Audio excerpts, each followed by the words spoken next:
Welcome back to a new Lead with Confidence podcast with me, your host, JP Warren. And what we're going to do today, in 5 to 10 minutes, I'm going to give you some real world frameworks and skills and tools that you can use to better lead with confidence. That's fighting your imposter syndrome, that's influencing and that's communicating and connecting with those around you. However, if you have 15 seconds, I would love for you to take a minute and just like, comment, share, give me a comment on what soft skills you want to cover, share this and all that stuff. When I see this, it just keeps me motivated. So for example, we just kind of started, revamped this Lead with Confidence, and I go over the statistics. I see where it's downloaded. It's so cool to see that we're getting people everywhere from, the United States of America, but also we're getting people from Tokyo, we're getting people from Colombia, we're getting people from globally diving in, listening to this. And that just motivates me as I sit behind this computer screen and create it. And I think it goes off to the void, but it doesn't. It hits.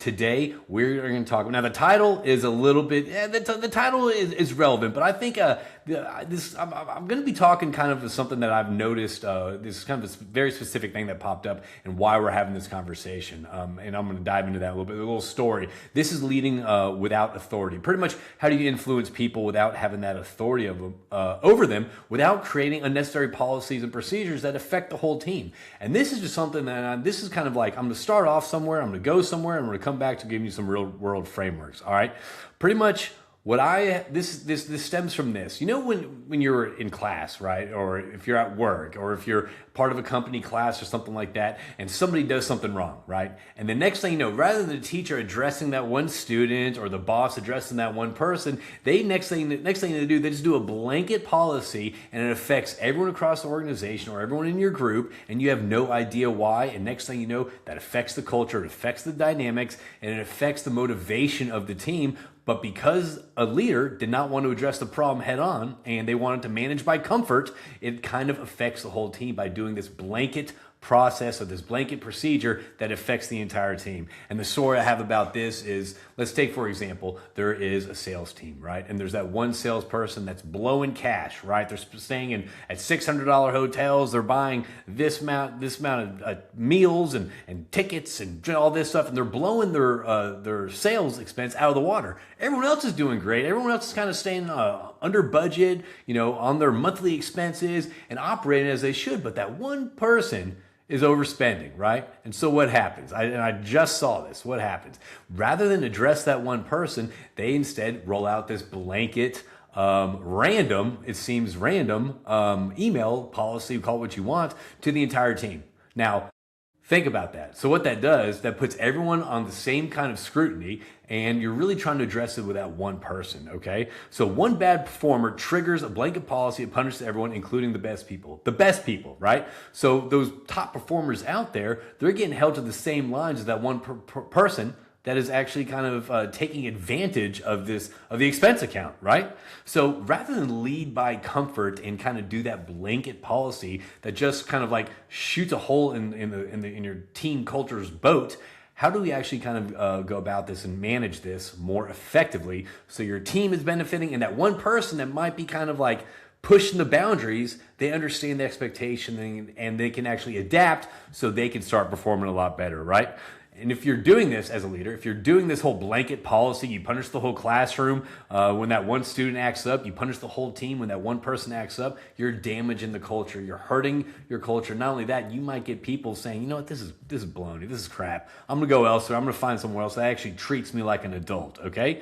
So let's talk about some frameworks on how to actually get buy-in. Not only that, but how to actually correct that behavior from the person that is taking advantage of the expense report. Mind you, we're just taking this as an example. Take this with anything, whether it's showing up on time, whether it's contributing to a project, whatever. We're just taking this expense report as the example for today's podcast. So number one, you have to address the actual problem with the person that's doing that. And I always think this, you always praise in public and you chastise in private. So this is not one of those things you blow them up on a Teams call or you call them out in front of the group. This is something you kind of set some time aside, and you get that person in the room, and that's when you have that conversation. That's when you have that crucial conversation.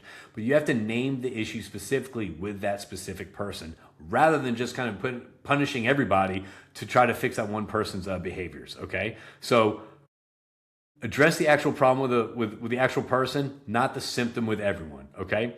So instead of saying, changing your travel policy altogether, talk about it with that one person staying in that $600 hotel, right? Talk about that one person that's blowing the cash at the dinner or whatever it is versus addressing the entire team, all right? And the second thing we need to do in alignment with this is communicate the why. Why are you making the decision? Why are you having this conversation about sleeping at a $600 hotel? Who cares? It's the company's money. Well, this is why it's so important. This is what it affects. This is how it kind of affects the bonuses or what we could buy or the training we can offer our team or anything like that. So explain the why, because normally people hate change, right? People don't like change unless unless you explain and they understand the why behind the change. Where is it coming from? Now think about this. If you're sitting there as a top performer, you're doing the budget, you're doing the expenses, everything. You're keeping in line with everything. And next thing you know, you get this blanket punishment email out because that one bad apple that everyone knows about.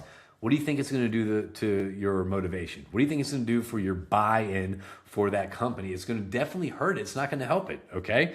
Another thing that we can do, again, is invite collaboration. So that one person that is maybe, spending a little bit more on the hotel, maybe they didn't know. Maybe that's how they were at their previous company, right? You don't know. Maybe there was no eyes on the hotels they would sleep at their previous companies, right? So what can we do? Let's talk to them. Let's find out, why do you think this is okay to spend it here? Like, what other ideas do we have where if you do travel, you can stay someplace that you want to stay at, but that might not be breaking the bank or breaking the budget that we had for travel, right? So invite some collaboration with your team, right? Get some feedback, like what's going on? Why are you staying there? Do you have points? Are you part of a system? Is that just your favorite place to stay? Is that place sentimental? What's going on with you, right? So start kind of getting feedback as to why they're actually doing this, all right? So the next time that you actually want to drive change inside your department, right? Rather than impact the entire team, right? Single out that one person that needs the behavior change. In the good or bad. Single out that one person, have that conversation with them in private, okay? Have that one-on-one with them in private, explain the why, and try to get their feedback, try to get their collaboration on what's going on behind this. Like, can we do something differently moving forward, okay? All right? So stop creating policies that affect everyone don't be that teacher that punishes the whole class because that one student did something. Now, you all know that student, the trouble student in the room, we all know that bad apple. So why punish the whole class, okay? All right, and ask yourself this week, what are you trying to systemize that really needs a direct conversation? So what conversations do you really need to have to help that person level up? Closing challenges, your team is watching how you handle the tough conversations. Lead them, don't policy them to death. And again, this is one of those things I've seen this throughout my career, and recently something came up where that one person was guilty as hell, spending, and rather than address that one individual on that team, a blanket policy was rolled out and it really started affecting the team. Whether they agreed with it or not, it was still a question of like, what the hell is going on? Why am I getting this? I'm pretty good at why am I getting this? So don't breed that contempt within your organization. Have those crucial conversations. All right. Thanks for tuning in to Lead with Confidence. And I hope you enjoyed this. I hope you can take something with you. And if you are enjoying this, please again, share it. And we'll see you tomorrow on Lead with Confidence. Me, your host, JP Warren.